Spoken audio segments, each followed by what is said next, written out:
First question എന്ന് പറയുന്നത് 27 എന്ന് പറയുന്നത് 3 റിലേറ്റ് ചെയ്തിരിക്കുന്നുവെങ്കിൽ 512 എങ്ങനെ റിലേറ്റ് ചെയ്തിരിക്കുന്നതാണ്. ഇതിന് നേരെ ഓപ്പോസിറ്റ് ആയിരുന്നു കഴിഞ്ഞൊരു എക്സാമിന് നമ്മൾ കണ്ടതല്ലേ. ഈ ഒരു LGS എക്സാമിന്റെ കഴിഞ്ഞ ഫസ്റ്റ് ഫേസ് നമ്മൾ ചെയ്തപ്പോൾ അവിടെ നമുക്ക് ഈ സെയിം പാറ്റേൺ വേറൊരു തരത്തിലാണ് ചോദിച്ചത്, തിരിച്ചായിരുന്നു ചോദിച്ചത്. ഓക്കെ, അപ്പൊ ആ ഒരു ക്വസ്റ്റ്യൻ അതേ ലെവലിൽ തന്നെയാണ് ഇപ്പോഴും വരുന്നത്. 27 എന്ന് പറയുന്നത് 3 ബന്ധപ്പെട്ടിരിക്കുന്നു, 512 എന്തുമായിട്ട് ബന്ധപ്പെട്ടിരിക്കുന്നു. വളരെ വേഗം പറയാൻ പറ്റുന്ന ഒരു ചോദ്യം ആണ് നമുക്കെന്ന് പറയുന്നത്. അതായത് എന്താ പ്രത്യേകത, ഒന്നുകിൽ തിരിച്ച് ചിന്തിക്കുക 3ന്റെ ക്യൂബാണ് 27, അല്ലെങ്കിൽ തിരിച്ച് ചിന്തിക്കുക 27ന്റെ ക്യൂബ് റൂട്ടാണ് 3. അപ്പൊ ഇവിടെ എന്താ ചിന്തിക്കേണ്ട, 512ന്റെ ക്യൂബ് റൂട്ട് ഏതാണോ അതായിരിക്കും അതിന്റെ ആൻസർ എന്ന് പറയാം അല്ലെ. അപ്പൊ ഇവിടെ 27ന്റെ ക്യൂബ് റൂട്ട് 3, 27ന്റെ ക്യൂബ് റൂട്ട് ഓഫ് 27 ഇതാണ് സംഗതി. കണ്ടോ, ഇതാണ് സംഗതി. അതായത് ഒരു നമ്പറിനെ 3 പ്രാവശ്യം എഴുതി മൾട്ടിപ്ലൈ ചെയ്യുമ്പോൾ 27 കിട്ടും. അത് ഏത് സംഖ്യ, അത് 3 ആണ്.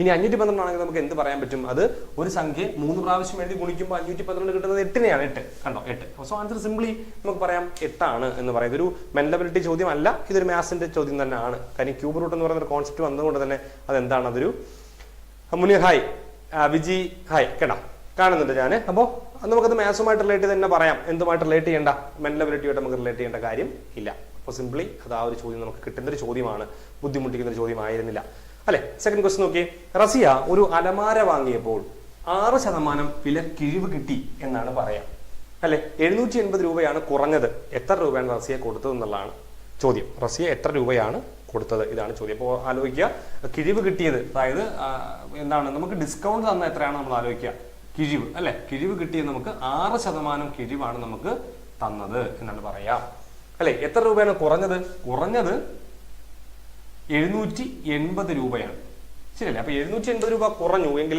എത്ര രൂപയാണ് റസിയ കൊടുത്തത് എന്നുള്ളതാണ് നമ്മുടെ ചോദ്യം എന്ന് പറയുന്നത് അല്ലെ. സോ നമുക്ക് നോക്കാം എങ്ങനെയാണ് നമ്മളത് ഡിസ്കസ് ചെയ്ത്. സിമ്പിൾ അല്ലേ. എന്താണ്, 6% കിഴിവ് കിട്ടി, അതായത് കുറഞ്ഞത് 6%, കുറഞ്ഞ എമൗണ്ട് 780. അപ്പൊ നമുക്ക് എന്ത് പറയാം, ആകെ എത്ര രൂപയാണോ കൊടുത്തത് ആ ആകെയുടെ എത്ര ശതമാനം കിഴിവ് കിട്ടി, 6% കിഴിവ് കിട്ടി അല്ലെ. അപ്പൊ 100 അപ്പൊ ആകെയുടെ 6% കിഴിവ് കിട്ടി. ആ കിഴിവ് കിട്ടിയ തുക എത്രയാണ്, അത് 780 രൂപയാണ്. സിമ്പിൾ അല്ലേ, കുഞ്ഞു ചോദ്യം, വളരെ സിമ്പിൾ ആയിട്ടുള്ള ചോദ്യം. അപ്പോൾ കുറവ് കിട്ടിയത് 6%, കുറവ് കിട്ടിയത് 780 രൂപ. സോ ആകെയുടെ 6% കുറവ് കിട്ടി, ആ തുക 780. അപ്പൊ എന്തായിരിക്കും ആകെ എന്ന് പറയാ, ആകെ എന്ന് പറയുന്നത് നമുക്ക് ഇതിന്റെ അടുത്ത് അപ്പുറത്ത് കൊണ്ടുപോയാൽ പോരെ. അപ്പൊ 780 ഇവിടെ ഉണ്ട്. സോ ഈ 6/100 നമ്മൾ പലപ്പോഴും പറഞ്ഞ കാര്യമാണ്, ഇന്നലെ നമ്മൾ ലൈവ് എടുത്തപ്പോൾ കൂടി നമ്മൾ പറഞ്ഞ കാര്യമാണ്. വൈക ഹായ്. അപ്പോൾ ഇത് അപ്പുറത്ത് എന്ത് ചെയ്യും, ഇത് തിരിയും അല്ലേ, ഇങ്ങനെയാവും. ഇത് നമുക്ക് കട്ട് ചെയ്താൽ പോരെ. എങ്ങനെയാണ്, 1 6 6, 18 3 6 18, ശരിയല്ലേ, 0. ദെൻ 130 × 100 എന്ന് പറയുന്നത് 13 3 0, അതായത് 13,000 രൂപയായിരിക്കും ആകെ എന്താ റസിയ കൊടുത്തത് എന്ന് പറയുന്നത് അല്ലെ. സിമ്പിൾ ആയിട്ടുള്ള കോൺസെപ്റ്റ് ആണ്, ബുദ്ധിമുട്ടിക്കുന്ന ചോദ്യങ്ങളൊന്നും ആയിരുന്നില്ല. അപ്പൊ അങ്ങനെ ഓപ്ഷൻ നമുക്ക് ഉണ്ടോ നോക്കാം. ഓപ്ഷൻ അങ്ങനെ ആൻസർ ഉണ്ടോ നോക്കിയേ, 13,000 എന്നൊരു ആൻസർ ഓപ്ഷൻ ബി ആയിട്ട് കിടപ്പുണ്ട്. സോ അത് ബുദ്ധിമുട്ടിക്കുന്ന ചോദ്യമായിരുന്നു. ഇതും റെഗുലർ ആയിട്ട് നമ്മൾ കണ്ടുവരുന്നൊരു ചോദ്യം തന്നെയാണ്. അപ്പൊ നമുക്ക് അതിന്റെ തേർഡ് ക്വസ്റ്റിനിലേക്ക് വരാം. 83 അല്ലെ, ഒരു കാറിന്റെ ശരാശരി വേഗത 84 കിലോമീറ്റർ എന്നാണ് പറയുന്നത് അല്ലെ. 84 കിലോമീറ്റർ പെർ മണിക്കൂർ ആണെങ്കിൽ എന്താണ് ചോദ്യം, ഒരു മിനിറ്റിൽ കാർ എത്ര ദൂരം മുന്നോട്ട് പോകും എന്നാണ് ചോദ്യം. അപ്പൊ ഒരു കാറിന്റെ വേഗത 84 കിലോമീറ്റർ പെർ മണിക്കൂർ എന്നാണ് പറഞ്ഞിരിക്കുക എങ്കിൽ അത് ഒരു മിനിറ്റിൽ ട്രാവൽ ചെയ്യുന്നത് എങ്ങനെയാണെന്നാണ് ചോദ്യം അല്ലെ. Shanifa hi, Farsana hi. Okay, അപ്പൊ നമ്മള് ഇങ്ങനെയല്ലേ പറയുന്ന. അപ്പൊ നമ്മളിത് നോക്കാം, നമുക്കിത് എങ്ങനെയാ വരും എന്നുള്ളത് അല്ലെ. അപ്പോ എന്താ പറയുന്നത്, നമ്മള് ഒരു മണിക്കൂറിൽ, ഈ കിലോമീറ്റർ പെർ അവറിന്റെ മീനിങ് എന്താണ്, ഒരു മണിക്കൂറിൽ 1 അവറിൽ എത്ര കിലോമീറ്റർ സഞ്ചരിക്കും എന്നാണ്, 84 കിലോമീറ്റർ സഞ്ചരിക്കും എന്നാണ്. നമുക്ക് എന്താ വേണ്ടത്, നമുക്ക് ഒരു മിനിറ്റിൽ എത്ര കിലോമീറ്റർ സഞ്ചരിക്കും എന്നാണ് ചോദ്യം, ശരിയല്ലേ. എത്ര കിലോമീറ്റർ സഞ്ചരിക്കുന്നതാണ് ചോദ്യം. അപ്പോൾ നമുക്ക് ഈ അവറിനെ കൂടെ മിനിറ്റ് ആക്കണം അല്ലെ. സോ നമുക്ക് എന്ത് ചെയ്യാം, 1 അവർ എന്ന് പറയുന്നത് 60 മിനിറ്റ് ആണ്. സോ 60 മിനിറ്റിൽ എത്ര കിലോമീറ്റർ സഞ്ചരിക്കും, 84 കിലോമീറ്റർ സഞ്ചരിക്കും. എങ്കിൽ ഒരു മിനിറ്റിൽ അല്ലെ, ഒരു മിനിറ്റിൽ എത്രയായിരിക്കും, ഈ 60 അങ്ങ് അപ്പുറത്ത് കൊണ്ടുപോയാൽ പോരെ, 84/60 കിലോമീറ്റർ. നമുക്കൊന്നുകൂടെ ഒന്ന് ക്വസ്റ്റ്യൻ ഒന്ന് ചെക്ക് ചെയ്യാം. ക്വസ്റ്റിന്റെ അവസ്ഥ എന്താണെന്ന് നോക്കാം. അത് ഓപ്ഷൻ എങ്ങനെയാണെന്നും വേറെ എന്തെങ്കിലും കണ്ടീഷൻ പറഞ്ഞിട്ടുണ്ടോ നോക്കാം. നോക്കിയേ, ഓപ്ഷനിൽ കിടക്കുന്ന എല്ലാം മീറ്ററിലാണ് ആൻസർ അല്ലെ. 83 ക്വസ്റ്റ്യൻ കണ്ടോ, എല്ലാം മീറ്ററിലാണ് കിടക്കുക. നമുക്ക് എന്തിനോട് മാറ്റാം, അപ്പൊ ഇതിനെ കൂടെ അങ്ങ് മീറ്ററിൽ മാറ്റാം. അപ്പൊ കിലോമീറ്റർ ആണ് നമുക്ക് കിട്ടിയത്. നമ്മൾ മീറ്റർ ആക്കാൻ നമ്മൾ എന്ത് ചെയ്യും, വലുതിനെ ചെറുതാക്കുക അല്ലേ, നമ്മൾ കിലോമീറ്റർ ടു മീറ്റർ ആണ്. അപ്പോൾ വലിയ അളവിനെ ചെറിയ അളവിലേക്ക് മാറ്റുമ്പോൾ ഗുണിക്കും, എത്ര കൊണ്ട്, 1000 കൊണ്ട് ഗുണിക്കും, ശരിയല്ലേ. ഇനി നമുക്കൊന്ന് കട്ട് ചെയ്യാം. ഈ 0 കട്ടായി പോയി അല്ലെ. 84 6 നമുക്ക് കട്ട് ചെയ്യാം. നോക്കിയേ, 1 6 6, ശരിയല്ലേ. 24 4 6 24. So 14 × 100 1400 metre. കാര്യം നമ്മൾ മീറ്ററിലേക്ക് കൺവേർട്ട് ചെയ്തു. സോ ഒരു മിനിറ്റിൽ എത്ര മീറ്റർ ട്രാവൽ ചെയ്യുന്നത്, അത് 1400 മീറ്റർ ട്രാവൽ ചെയ്യും. ബുദ്ധിമുട്ടുള്ളതല്ല. അന്ത് ബ്രോ ഇല്ല, ലേറ്റ് ആയിട്ടില്ല. ധന്യ ഹായ്. ഓക്കെ, അപ്പോൾ തുടങ്ങിയതേ ഉള്ളൂ, 3 ക്വസ്റ്റ്യൻ ഡിസ്കസ് ചെയ്തേ ഉള്ളൂ കേട്ടോ. സോ അതും ഒരു പ്രശ്നമുള്ള ചോദ്യങ്ങളായിരുന്നില്ല, എളുപ്പമല്ലേ നമുക്കതും. പ്രശ്നങ്ങൾ നമ്മൾ ഡിസ്കസ് ചെയ്ത മോഡൽ ചോദ്യം ഇതൊക്കെ നമ്മൾ പറഞ്ഞത് തന്നെയാണ്. നമ്മൾ ആ യൂണിവേഴ്സിറ്റി ജിസിന് എക്സാമിന് മുമ്പ് നമ്മൾ നോക്കിയിട്ട് പോകണം എന്ന് പറഞ്ഞ ടോപ്പിക്ക് തന്നെയാണ് ഇത് വന്നിരിക്കുന്നത് അല്ലേ, കുഴപ്പമുള്ള ചോദ്യമല്ല. സോ നമുക്ക് 84 നമ്മൾ കഴിഞ്ഞ ദിവസത്തേക്ക് ക്ലാസ് എടുത്ത സമയത്തും യൂണിവേഴ്സിറ്റി ജിസിലും LDCയുടെ ക്ലാസ് എടുത്ത സമയത്തൊക്കെ നമ്മൾ പറഞ്ഞതാണ് ഈ റൂട്ട് സ്ക്വയർ റൂട്ട് കണ്ടുപിടിക്കുന്ന ഒരു ചോദ്യം നമുക്ക് എങ്ങനെ ചെയ്യാം എന്നുള്ളത്. അത് എളുപ്പത്തിൽ കണ്ടുപിടിക്കാനുള്ള മെത്തേഡൊക്കെ നമ്മൾ പറഞ്ഞിരുന്നു. റൂട്ട് ഓഫ് 1764 ചോദ്യം. ഒന്നുകിൽ നിങ്ങൾ ഓപ്ഷൻ എടുത്ത് മൾട്ടിപ്ലൈ നോക്കുക. ഓക്കെ, ഓപ്ഷൻ എടുത്ത് മൾട്ടിപ്ലൈ നോക്കുക, അല്ലെങ്കിൽ നമ്മളൊരു എളുപ്പ വഴി നമ്മൾ പറഞ്ഞിട്ടുണ്ടായിരുന്നു കണ്ടുപിടിക്കണം. 1764 എങ്ങനെ കണ്ടുപിടിക്കുന്ന ആ ഒരു മെത്തേഡ് ഫോളോ ചെയ്തവർക്ക് അറിയാം. നമ്മൾ ആ LDCയുടെ ഫ്രീ കോഴ്സ് നടന്ന സമയത്ത് അതിനകത്തും LGCന്റെ ക്ലാസ്സിൽ നമ്മൾ പറഞ്ഞിട്ടുണ്ട്. LGCന്റെ ക്രാഷ് ചെയ്യുന്ന സമയത്തും നമ്മൾ ഫ്രീ ക്രാഷ് ചെയ്യുന്ന സമയത്ത് നമ്മൾ ഈ സെയിം സാധനം പറഞ്ഞിട്ടുണ്ട്. അപ്പോൾ എങ്ങനെയാണ് നമ്മൾ പറഞ്ഞത്, നമ്മൾ ചെയ്യുന്നത് എങ്ങനെയാണ്, പെട്ടെന്ന് കണ്ടുപിടിക്കാൻ എളുപ്പ വഴി നമ്മൾ എന്താ ചെയ്യുക, ഇവിടെ നിങ്ങോട് പെയർ ചെയ്യും അല്ലേ. ഇവിടെ 1, 2 ഗ്രൂപ്പ് ചെയ്തു, പെയർ ചെയ്തു. പേര് നമ്മൾ എന്താ ചെയ്യുക, ഈ ഫസ്റ്റ് വരുന്ന പാർട്ട് നോക്കും. ഫസ്റ്റ് വരുന്ന പാർട്ടിൽ പോകുന്ന പെർഫെക്റ്റ് സ്ക്വയർ നമ്പർ അല്ലേ, അതിനകത്ത് പോകുന്ന നമ്പർ ഏതാണ്, സ്ക്വയർ നമ്പർ ഏതാണ്, 4ന്റെ സ്ക്വയർ 16, 5ന്റെ സ്ക്വയർ ആകുമ്പോൾ 25 ആയി പോകും. സോ ഇതിന്റെ ഫസ്റ്റ് 2 നമ്പർ ആയിരിക്കും ആൻസർ എന്ന് പറയാം. ഇതിൽ ഫസ്റ്റ് നമ്പറിൽ പോകുന്നത് എത്രയാണ്, അത് 4 ആണ്. കാര്യം 4ന്റെ സ്ക്വയർ 16 ആണ്, 5 സ്ക്വയർ ആകുമ്പോൾ 25 ആയി. അപ്പോൾ ഇവിടുത്തെ ഫസ്റ്റ് നമ്പർ നമുക്ക് പറയാം അത് 4 ആയിരിക്കും. First number 4. ഇനി ഓപ്ഷനിലേക്ക് ജസ്റ്റ് നോക്കി, ആ ഓപ്ഷനിലേക്ക് നിങ്ങൾ നോക്കുമ്പോൾ 4 വരുന്ന ഏതെങ്കിലും 4 വരുന്ന 42 മാത്രമേ ഉള്ളൂ. സോ നമുക്ക് അപ്പോഴേ ചൂസ് ചെയ്യാം ഇതിന്റെ ആൻസർ എന്താണ്. ഇതിന്റെ ആൻസർ 42 ആണ്. ഇനി അടുത്ത കണ്ടുപിടിക്കാൻ നിൽക്കേണ്ട. ഫസ്റ്റ് നമ്പർ കണ്ടുപിടിക്കുമ്പോൾ 4 കിട്ടി, ബാക്കി കണ്ടുപിടിക്കാൻ നിൽക്കുന്ന ആൻസർ ഈസ് 42 എന്ന് തന്നെയായിരിക്കും. സോ വെറുതെ നമ്മൾ എന്ത് ചെയ്യേണ്ട കാര്യമില്ല, അടുത്ത ക്വസ്റ്റ്യൻ പോയി കണ്ടുപിടിക്കേണ്ട കാര്യം ഇല്ല അല്ലേ. സോ ഓക്കെ ആണല്ലോ, നമുക്ക് ഇനി അടുത്ത ക്വസ്റ്റ്യനിലേക്ക് വരാം. 85th question. കുഴപ്പമില്ല. അപ്പൊ ഇതിന്റെ ആൻസർ നമ്മൾ പറഞ്ഞ മനസ്സിലായി. നമ്മളിനി ബാക്കി ചെയ്യാൻ പറ്റും നമുക്ക്, പക്ഷെ നമ്മൾ എന്ത് ചെയ്യുന്നില്ല, ബാക്കി ചെയ്യാത്താണ്, വെറുതെ നമുക്ക് സമയം കളയണല്ലോ. ഫസ്റ്റ് നമ്പർ വന്നപ്പോൾ 4 എന്ന് കിട്ടി. ഇനി ഫസ്റ്റ് നമ്പർ 4 വരുന്ന ഒറ്റ ഓപ്ഷനേ ഉള്ളൂ, 42 മാത്രം. സോ നമ്മൾ എന്ത് ചെയ്യുന്നു, 42 അങ്ങ് ചൂസ് ചെയ്തു. ഓക്കെ, അടുത്ത ക്വസ്റ്റ്യൻ നോക്കിയേ. 3/5 അല്ലെ പ്ലസ് 1/3 പ്ലസ് 1/15 ഇതാണ് ക്വസ്റ്റ്യൻ അല്ലെ. ഞാൻ ഈ എന്തെങ്കിലുമൊക്കെ സൈനൊക്കെ ഇടുമ്പോൾ എന്തെങ്കിലും മിസ്റ്റേക്ക് ഉണ്ടെങ്കിൽ നിങ്ങൾ പറഞ്ഞു കേട്ടോ. ശരി, ഓക്കെ. ധന്യ മാത്സ് കൊള്ളാമായിരുന്നു, മാത്സ് എളുപ്പമായിരുന്നു അല്ലേ. ഓക്കെ, അത് നിങ്ങൾ പഠിച്ചതുകൊണ്ടാണ്, വെറുതെ അല്ല, ഈസി ആയത്. നിങ്ങൾ നന്നായിട്ട് പഠിച്ചതുകൊണ്ട് തന്നെയാണ് എളുപ്പമായത്. സാർ ഈ ക്ലാസ് യൂസ്ഫുൾ ആയിരുന്നു, താങ്ക് യു, ഒരുപാട് സന്തോഷം. Nature hi. ഓക്കെ, ശരി. അപ്പൊ നമുക്ക് നോക്കാം എന്താണ് നമ്മൾ പറയാ ഇതിന്റെ ക്വസ്റ്റ്യൻ. ഞാൻ ഏതെങ്കിലും സൈനൊക്കെ ഇടുന്നത് മാറിപ്പോണെങ്കിൽ പറഞ്ഞു കേട്ടോ. നമുക്ക് എന്ത് ചെയ്യും, ഏറ്റവും എളുപ്പമുള്ള മെത്തേഡ് എന്നറിയാവോ, നമുക്ക് ഇതിന്റെ ഏറ്റവും വലിയ ഡിനോമിനേറ്റർ ഛേദം നോക്കാം. അത് 15 അല്ലേ. നമുക്കിപ്പോൾ എല്ലാത്തിന്റെയും ഛേദം നമുക്ക് എന്തിലേക്ക് മാറ്റാം, 15ലേക്ക് മാറ്റാം. 15ലേക്ക് മാറ്റാം. നോക്കിയേ, 5നെ 15 ആക്കാൻ നമ്മൾ എന്ത് ചെയ്യും, 3 കൊണ്ട് ഗുണിക്കും. താഴെ മാത്രം ഗുണിക്കാൻ പറ്റുമോ, നമ്മൾ മുകളിലും ഗുണിക്കും അല്ലേ. ഇവിടെ നോക്കിയേ, താഴെ 3 ആണ്, 15 ആക്കണം, എന്ത് ചെയ്യും, താഴെ മുകളിൽ 5 കൊണ്ട് ഗുണിക്കും. കണ്ടോ, കാര്യം ഛേദങ്ങൾ ഒരുപോലെ ആയാൽ നമുക്ക് ആഡ് ചെയ്യാൻ എളുപ്പമാണ്. ശരിയല്ലേ. അപ്പൊ നമുക്ക് നോക്കാം. നമുക്ക് എന്താണ് 3 × 3 9, താഴെ 15 അല്ലെ, പ്ലസ് മുകളിൽ 1 × 5 5, താഴെ 15. ഇവിടെ എന്താ പറയുക, 1/15 അല്ലെ. ബി എന്നാണോ എഴുതിയിരിക്കുന്നത്, അഖിൽ എന്നാണ് സംതിങ്, എനിക്ക് വായിക്കാൻ പറ്റുന്നില്ല. ബി ആണ് ഓപ്ഷൻ പറയാം. സോ ആയിക്കോട്ടെ. സോ നമുക്ക് എന്ത് പറയാം, ഡിനോമിനേറ്റർ എല്ലാം സെയിം ആയി. സോ ഡിനോമിനേറ്റർ അതുപോലെ വെക്കുന്നു അല്ലെ, ഛേദം അതുപോലെ അവിടെ വെക്കുന്നു, ബാക്കി കൂട്ടുന്നു. 9 5 14 1 15. കണ്ടോ, 9 5 14 ഛേദം ഒരുപോലെ കൂട്ടാൻ എളുപ്പമാണ്. 9 5 11 15. 15 15 ആൻസർ 1. 15നെ 15 ഹരിച്ച ആൻസർ 1 ആണ്. അങ്ങനത്തെ ഓപ്ഷൻ ഉണ്ടോ നോക്കിയേ. 1 എന്ന് പറയുന്ന ഓപ്ഷൻ ഉണ്ട്. ബി എന്ന് പറയുന്ന ഓപ്ഷൻ. അതെ, ഒരാൾ അഖിൽ എന്നാണെന്ന് തോന്നുന്നു, പിന്നെ ഞാൻ കണ്ടില്ല. ദെൻ പറഞ്ഞ ആൻസർ ശരിയാണ്. ആൻസർ ഈസ് 1 കേട്ടോ. സോ ആ ആൻസർ നമുക്ക് കിട്ടി. സിമ്പിൾ അല്ലേ. നോക്കി അടുത്തത് -12.5 പ്ലസ് ഹാഫ്. പ്ലസ് ഹാഫ് എന്നല്ലേ, ഡിവിഷൻ അല്ലല്ലോ, പ്ലസ് ഹാഫ് അല്ലേ കിടക്കുക, പ്ലസ് ഹാഫ് ആണ്. ഓക്കെ, ഇതാണ് ചോദ്യം അല്ലേ. നോക്കാം നമുക്ക്. Okay, bro 1 yes. അപ്പോൾ നോക്കി, ഇത് നമുക്ക് പെട്ടെന്ന് ചെയ്യാൻ പറ്റും. നമ്മളൊന്ന് ആലോചിച്ച് നോക്കിയേ, ഇത് വളരെ പെട്ടെന്ന് ചെയ്യാൻ പറ്റും. ഇത് -12.5 പ്ലസ് അരയുമാണ് അല്ലെ. ഒന്നുകിൽ നമ്മൾ ചെയ്യേണ്ട മെത്തേഡ് എങ്ങനെയാണ്, -12.5 ചിഹ്നങ്ങൾ വ്യത്യാസമല്ലേ, ഇതിന്റെ ചിഹ്നം ഇതിന് വ്യത്യാസമാണ്, മൈനസും പ്ലസും ആണ്. അപ്പോൾ വലുതിൽ നിന്ന് ചെറുത് കുറച്ച് വലുതിന്റെ ചിഹ്നം കൊടുക്കുക. ഇത് നമ്മൾ പഠിച്ചിട്ടുള്ളത് അല്ലേ. വലുതിൽ നിന്ന് ചെറുത് കുറയ്ക്കുക, വലുതിന്റെ ചിഹ്നം കൊടുക്കുക. ശരിയല്ലേ. അപ്പോൾ 12.5 നിന്നും അര കുറച്ചാൽ ബാക്കി 12 ആണ്. ശരിയല്ലേ. 12.5 - അര മീൻസ് 12 ആണ്. ചിഹ്നം വലുതിന്റെ ചിഹ്നം -12. കണ്ടോ, കഴിഞ്ഞു. ഇങ്ങനെ പെട്ടെന്ന് ചെയ്യാൻ പറ്റും. വലുത് 12 ആണ്, അതിന് അര കുറയ്ക്കുന്നു, വലുതിന് ചെറുത് കുറയ്ക്കുന്നു, വലുതിന്റെ ചിഹ്നം മൈനസ് കൊടുക്കുന്നു. 12 അര കുറച്ച 12. കഴിഞ്ഞു. സിമ്പിൾ പരിപാടി അല്ലേ. ഇനി എന്താ പരിപാടി, ഇത് അല്ലാതെ ചെയ്യണമെങ്കിൽ നമ്മൾ എന്ത് ചെയ്യണം, ഈ മൈനസ് കൊണ്ട് നമുക്ക് എങ്ങനെ ചെയ്യാം, -12 എങ്ങനെ എഴുതാൻ പറ്റും, -12 - അര. കണ്ട, ഇങ്ങനെ സ്പ്ലിറ്റ് ചെയ്ത് എഴുതാൻ പറ്റും. നമ്മൾ പറഞ്ഞിട്ടുണ്ട്, മുന്നേ പറഞ്ഞ കാര്യമാണ്. ദെൻ പ്ലസ് ഒരു അരയും കൂടെ ഉണ്ട്. നോക്കി, ഇതങ്ങ് കട്ടായി പോയി, ബാക്കി -12. അങ്ങനെയും ചെയ്യാം, എങ്ങനെ വേണോ ചെയ്യാം. നോസസ് ലാബ് എന്തോ എഡിറ്റ് ചെയ്ത് എന്താ പറയുന്നത്, കുഴപ്പമില്ല. നിങ്ങൾ പറയുന്നത് തെറ്റിപ്പോണെങ്കിൽ എഡിറ്റ് ചെയ്യാൻ നിൽക്കേണ്ട കേട്ടോ, ധൈര്യമായിട്ട് പറഞ്ഞോ, പ്രശ്നമൊന്നുമില്ല. പറയുന്നുണ്ടല്ലോ നിങ്ങൾ. അപ്പോൾ ഇത് ഓക്കെ അല്ലേ. ഇതും സിമ്പിൾ ആയിരുന്നു, പ്രശ്നമില്ലാത്ത ചോദ്യമാണ്. നോക്കാം, അവിടെ നോക്കിയേ. താഴെ കൊടുത്തിരിക്കുന്നവയിൽ ഏതാണ് ഒരു ഭിന്നസംഖ്യയുടെ വർഗം എന്നാണ് ചോദിക്കുന്നത്. ഒരു ഭിന്നസംഖ്യയുടെ വർഗം അല്ലെ, എന്ത് കുറച്ച് ഓപ്ഷൻ കൊടുത്തിട്ടുണ്ട്. 4/15 എന്ന് പറഞ്ഞൊരു ഓപ്ഷൻ പെട്ടെന്ന് നോക്കി നമുക്ക് പറയാൻ പറ്റും അല്ലെ. 8/9 എന്ന് പറഞ്ഞൊരു ഓപ്ഷൻ, ദെൻ 8/18 എന്ന് പറഞ്ഞ ഓപ്ഷൻ, ദെൻ പിന്നെന്താ പറയുന്നത് 4/9 എന്ന് പറഞ്ഞൊരു ഓപ്ഷൻ. ശരിയല്ലേ? ഇത്രയും ഓപ്ഷൻ നമുക്ക് പറഞ്ഞിരിക്കുക. എളുപ്പം, പെട്ടെന്ന് നിങ്ങൾ പറയാം. എല്ലാവരും ലൈക്ക് അടിക്കുന്നു. അസ്സലാം, താങ്ക് യു കേട്ടോ. കുഴപ്പമില്ല, നിങ്ങൾ വീഡിയോ കണ്ടാൽ മതി, സാരമില്ല. നമുക്ക് നോക്കിയേ. അപ്പൊ നമ്മൾ എന്താ പറയാ, നമുക്ക് പറയാണ് നമ്മൾ എന്താ ഈ സംഗതി, നമ്മളൊരു സംഖ്യ ഇത് ചോദിക്കുന്നത് ഇതിൽ ഏതോ ഒരെണ്ണം ഒരു ഭിന്നസംഖ്യയുടെ വർഗ്ഗമാണ്. അതായത് ഏതോ ഒരു എണ്ണം ഭിന്നസംഖ്യയുടെ സ്ക്വയർ എടുത്തപ്പോൾ കിട്ടിയ സാധനമാണ്. ശരിയല്ലേ? അപ്പൊ ഇതിൽ ഏതാണ് അതെന്നാണ് ചോദ്യം. അപ്പൊ നമുക്കൊരു ഭിന്നസംഖ്യയുടെ സ്ക്വയർ എടുത്ത് നോക്കാം. ഞാൻ പറയാണ്, ഇപ്പോ 5/4 സ്ക്വയർ നമ്മൾ എടുക്കുകയാണ്. എന്താ പറയുക, 5 സ്ക്വയർ 25, താഴെ 4 സ്ക്വയർ 16. അപ്പൊ ഇത് ഈ ഒരു സംഖ്യ നമുക്ക് പെട്ടെന്ന് പറയാൻ പറ്റണം. അത് ഏതിന്റെ വർഗ്ഗമാണ്, എങ്ങനെ പറയാൻ പറ്റും നമുക്ക്? അത് നോക്കിയാൽ മതി. കിടക്കുന്ന രണ്ട് അംശവും ഛേദവും ഒരു പൂർണ്ണവർഗ സംഖ്യയായിരിക്കും.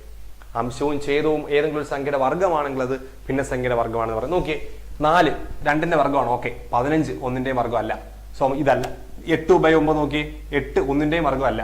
9 3ന്റെ വർഗ്ഗം. പക്ഷെ 8 2 വർഗ്ഗം ആവണം, എങ്കിലേ ശരിയാവുള്ളൂ. ഇവിടെ 2 വർഗ്ഗം അല്ല. 4 9 നോക്കിയേ, ഇത് 2ന്റെ സ്ക്വയർ, ഇത് 3ന്റെ സ്ക്വയർ. അപ്പൊ ഇത് എന്തിന്റെ സ്ക്വയർ? 2/3യുടെ സ്ക്വയർ ആയിരിക്കും കിടക്കുന്ന answer. So answer is 4/9. D. Nandu D ആണ്. Then Shanifa D. ഓക്കെ, ശരിയാണല്ലേ? പെട്ടെന്ന് പറയാൻ പറ്റും. ബുദ്ധിമുട്ടിക്കുന്ന ഒരു ചോദ്യം അല്ലല്ലേ ആ ചോദ്യം എന്ന് പറയാ. എളുപ്പമായിരുന്നു, കുഴപ്പമില്ലാതെ ചെയ്യാൻ പറ്റുന്ന ചോദ്യമാണ്. ദെൻ നോക്കാം, നമുക്ക് അടുത്തത് നോക്കിയേ. 88 മുതൽ 91 വരെ നമുക്ക് നോക്കാം. 88 ഒറ്റയാനെ കണ്ടുപിടിക്കുക. പെട്ടെന്ന് പറയാൻ പറ്റുന്ന ഒറ്റയാനാണത്. നമ്മൾ ഒരുപാട് ഡിസ്കസ് ചെയ്ത ഒറ്റയാനാണ്. എന്താ പ്രത്യേകത? ഒറ്റ നോക്കിയേ. 3 11 19 27. എന്താ പ്രത്യേകത? 3 ഒരു അഭാജ്യ സംഖ്യയാണ്, 11 ഒരു അഭാജ്യ സംഖ്യയാണ്, 19 ഒരു അഭാജ്യ സംഖ്യയാണ്, 27 ഒരു അഭാജ്യ സംഖ്യയല്ല. കാര്യം അതിന് 2ൽ കൂടുതൽ ഘടകങ്ങളുണ്ട്. 1 ഉണ്ട്, 3 ഉണ്ട്, 9 ഉണ്ട്, 27 ഉണ്ട്. അപ്പൊ അതുകൊണ്ട് തന്നെ അത് ഒരു അഭാജ്യ സംഖ്യയല്ല, ഭാജ്യ സംഖ്യയാണ്. അതുകൊണ്ട് ആൻസർ ഈസ് 27 ആണ് ആൻസർ അല്ലേ? നിങ്ങൾ എല്ലാവരും പറയും. അത് പെട്ടെന്ന് കണ്ടാൽ തന്നെ നമുക്ക് പറയാൻ പറ്റുന്നതാണ്. അത് നമ്മൾ എപ്പോഴും ഡിസ്കസ് ചെയ്യുമ്പോൾ പറയുന്ന ചോദ്യമാണ്. എന്താണ് സാധാരണ LGS ലെവലിൽ തെറ്റിപ്പോയോ നേച്ചർ? ഏതാ തെറ്റിപ്പോയേ? 4/9 ആണോ തെറ്റിപ്പോയേ? സാരല്ല, പോട്ടെ, കുഴപ്പമില്ല. ഇനി വരുന്ന എക്സാംസുകൾക്ക് നമുക്കത് ക്ലിയർ ആവും, കുഴപ്പമില്ല കേട്ടോ.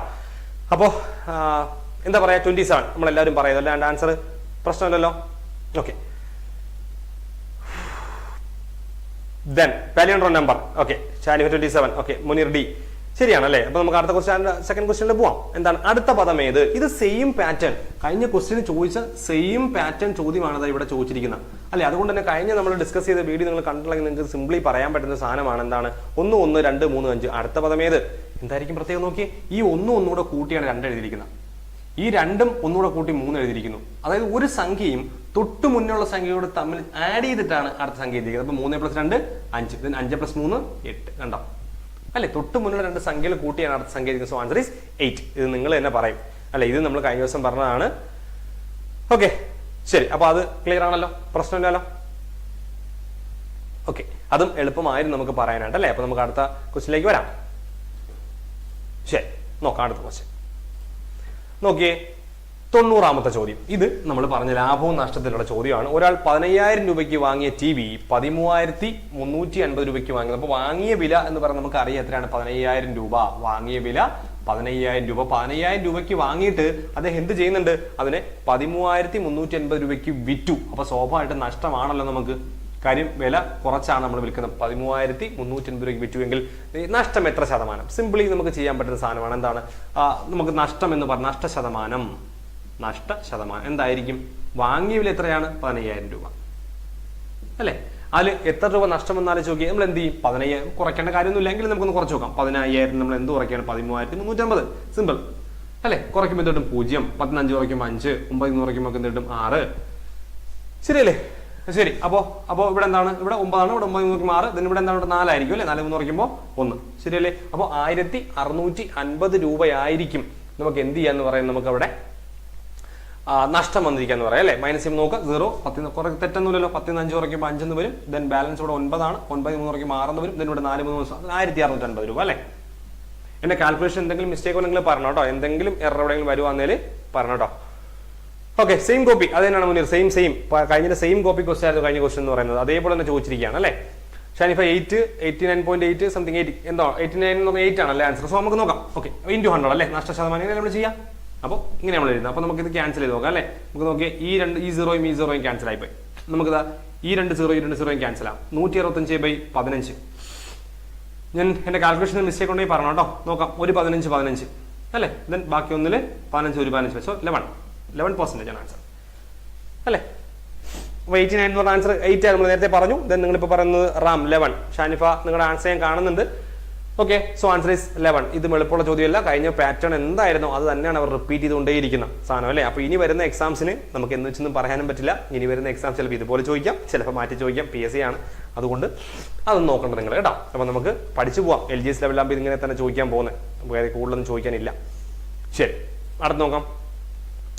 നോക്കിയേ, ഒരു ക്ലാസ്സിലെ 42 കുട്ടികളുടെ ശരാശരി വയസ്സ് 11. ഇതും സെയിം പാറ്റേൺ നമ്മൾ പറഞ്ഞതാണ്. നോക്കിയിട്ട് പോണം എന്ന് പറഞ്ഞിട്ടുള്ള ചോദ്യങ്ങളെല്ലാം വീണ്ടും റിപ്പീറ്റ് ചെയ്ത് വരുന്നുണ്ട് ആ ചോദ്യങ്ങൾ. ഒരു ക്ലാസ്സിലെ 42 കുട്ടികളുടെ ശരാശരി വയസ്സ് 11, ടീച്ചറെയും കൂടി കൂട്ടിയപ്പോൾ ശരാശരി 12 എങ്കിൽ ടീച്ചറുടെ വയസ്സ് എത്ര? Same pattern. ക്ലീഷേ ക്വസ്റ്റ്യൻ നമുക്ക് വേണമെങ്കിൽ പറയാം അല്ലേ. Cliché question. 42 പേരുടെ ശരാശരി വയസ്സ് 11 എന്നാണ് പറഞ്ഞിരിക്കുന്നത് അല്ലേ. ഓക്കെ, ടീച്ചറോട് വന്നപ്പോൾ 12 ആയി എന്നാണ് പറയുമ്പോൾ നോക്കാം. നോക്കിയേ, 42 പേരുടെ ശരാശരി വയസ്സ് 11. സോ 42 × 11 ആകെ വയസ്സ് കണ്ടുപിടിക്കണ്ടേ. 42 × 10 എത്രയാ? 420 അല്ലെ. അപ്പോൾ ഒരു 42 വരും. 420, 462. എന്തെങ്കിലും ഉണ്ടെങ്കിൽ പറഞ്ഞോ കേട്ടോ. ചിലപ്പോൾ ഞാൻ മൾട്ടിപ്ലൈ ചെയ്യുമ്പോൾ ക്യാൻസൽ പ്രശ്നം വരുന്നുണ്ടാവും. എനിവേ, ഈ ടീച്ചർ കൂടി വന്നു. അപ്പോൾ എത്ര പേരായി? 42 പേരെന്ന് പറയുന്നത് 43 പേരായിട്ട് മാറി. അപ്പോൾ 43 ആയപ്പോൾ ശരാശരി ഒന്ന് കൂടി 12 ആയി അല്ലെ. അപ്പൊ നമുക്ക് 43 × 12 വേണമെങ്കിൽ ഗുണിച്ചു നോക്കാം. അല്ലെങ്കിൽ 43 × 10 നോക്കിയിട്ട് 43 × 10 430 ആണ്. 430 ഒരു 86 വരും അല്ലെ. 516 സംതിങ് ആണ് വരുന്നതെന്ന് തോന്നുന്നു. ഇനി നമുക്കൊന്ന് എന്തായാലും മൾട്ടിപ്പിൾ നോക്കാം, തെറ്റിക്കണ്ട. 43 × 12 3 2 6 4 3 4 8 ഒന്നും സോ 8. ദെൻ ഒരു 3 3 ഒരു 4 4 സോ 6 8 3 11 516 സെയിം തന്നെയാണ് അല്ലെ. എന്തെങ്കിലും മൈനസ് ചെയ്യുന്നതിലോ ഞാൻ മൾട്ടിപ്ലൈ ചെയ്യുന്നതിലും പ്രശ്നം ഉണ്ടെങ്കിൽ നിങ്ങൾ നോക്കിയിട്ട് പറയണം കേട്ടോ. എന്താ ഇതുപോലെ മതിയായിരുന്നു എക്സാം അല്ലെ. ഓക്കെ, റാം 15,000/11 അതെ ശരി തന്നെയാണ്. ഓക്കെ, നമുക്ക് അറിയാൻ പറ്റില്ല ഇനി. അപ്പൊ നോക്കി, ഇവിടെ നമ്മുടെ മൈനസ് മതി. ഇപ്പൊ 1 നമുക്ക് വരുന്നു. കുറയ്ക്കുമ്പോൾ എന്താ, 6 ന്ന് -2 കുറച്ചാല് 4 അല്ലെ. ഇവിടെ 11 ന്ന് 6 കുറച്ചാല് 5. സോ ആൻസർ ഇസ് 54 എന്നാണ് ആൻസർ കിട്ടുക. ഡിവൈഡ് ചെയ്തെങ്കിൽ പ്രശ്നം ഉണ്ടെങ്കിൽ പറഞ്ഞോ കേട്ടോ. അല്ല മൈനസ് ചെയ്തല്ലോ മൾട്ടിപ്ലൈ ചെയ്തെങ്കിൽ പ്രശ്നം ഉണ്ടെങ്കിൽ പറയണം. അപ്പോൾ ആൻസർ എനിക്ക് കിട്ടിയത് 54 എന്നുള്ളതാണ്. സോ മുനീർ 54 ആണ് അല്ലേ. ശരി, അപ്പോൾ ആൻസർ ശരിയാണ്, കുഴപ്പമില്ല അല്ലേ. ഓക്കെ, ശരി. അപ്പൊ നമുക്ക് അടുത്ത ക്വസ്റ്റ്യൻ വരാം. നമുക്ക് ഫസ്റ്റ് 91 വരെ നമ്മൾ നോക്കി. ദെൻ 92nd ക്വസ്റ്റ്യൻ കണ്ടോ. 92nd ക്വസ്റ്റ്യൻ എന്ന് പറയുന്നത് എന്താണ്? 4 12 20. ഇതും കഴിഞ്ഞ ക്വസ്റ്റ്യന്റെ സെയിം തന്നെ ആവർത്തിച്ചിരിക്കുകയാണ്. ഇതിന്റെ ലസാഗു എന്തെന്നുള്ളതാണ് ചോദ്യം. 4 12 20 അല്ലെ. ഒന്നുകിൽ ഡയറക്റ്റ് മെത്തേഡിൽ നമുക്ക് നോക്കാം, അതല്ലെങ്കിൽ നമുക്ക് സിമ്പിൾ ആയിട്ട് കണ്ടുപിടിക്കാനുള്ള മെത്തേഡൊക്കെ നമ്മൾ പറഞ്ഞിട്ടുണ്ട്. ഇനി നമുക്ക് നോക്കാം. നമ്മൾ 2 കൊണ്ട് ചെയ്യാണ്. 2 2 4 ദെൻ 6 2 12 ദെൻ 10 2 20 ശരിയല്ലേ. ദെൻ വീണ്ടും 2 കൊണ്ട് ചെയ്യാം. നമുക്ക് 2 1 2 2 3 2 6 5 2 10 കഴിഞ്ഞു.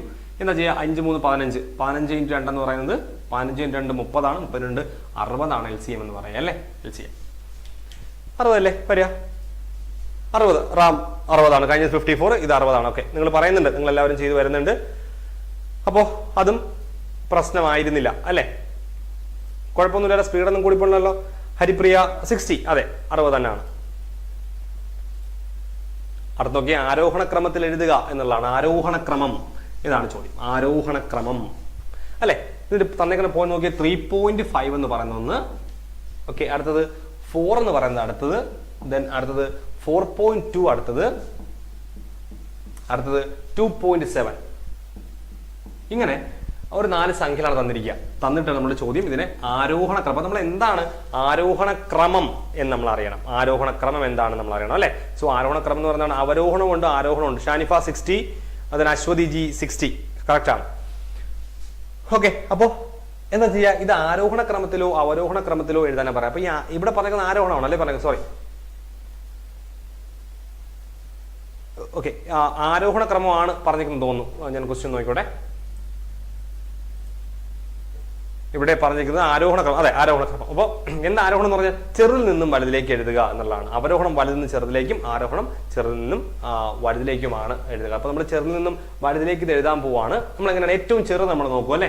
പെട്ടെന്ന് പറയാം 2 കിടക്കുന്നുണ്ട്. 2.7 ഏറ്റവും ചെറുത് അല്ലെ 2.7 ശരിയല്ലേ. ഇനി ബാക്കി എന്താ പറയാ ഡി ഷാനിഫ ഡി. ഓക്കെ എല്ലാവരും ഡി ആൻസർ പറയുന്നുണ്ട്. എനിവേ ഇതിന് അടുത്ത് എന്താണ് വരിക? അടുത്ത 3.9 3.5 വരിക. അടുത്ത എത്ര വരിക? അടുത്ത 4 വരിക. അടുത്ത വരിക എന്താ 4. സിമ്പിൾ അല്ലേ കാര്യം. ഏറ്റവും ചെറുത് 2 പിന്നെ 3 പിന്നെ 4 രണ്ടെണ്ണം ഒരുപോലെ വരുന്നത്. അതിൽ ഏറ്റവും ചെറുത് 4 4.2 ചെറുതായിരിക്കും 4 ആയിരിക്കും. സോ 2.7 ഇത് ഏത് ഓപ്ഷൻ നമുക്ക് നോക്കാം.